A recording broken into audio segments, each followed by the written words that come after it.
Hi friends, ఈరోజు తాటి ముంజల juice తాగాలని ఫిక్స్ అయిపోయేసి ఊరి నుంచి వస్తూ ఉండి 20 రూపీస్కి 4 తాటి ముంజలు తీసుకొచ్చాము. అవి క్లీన్ చేసి మంచి నీళ్ళలో వేసి క్లీన్ చేసి మిక్సీలో వేసినాను. 4 స్పూన్లు చక్కెర వేసి మిక్సీ పట్టేసినాను.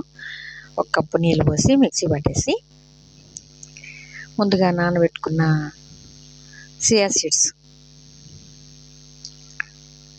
పాలు పోసి ముందుగా నానబెట్టుకున్న చియా సీడ్స్ 2 స్పూన్లు వేసి కలిపేసి తాగుతుంటే ఆహా ఏమి రుచి, తాగరా మై మరచి,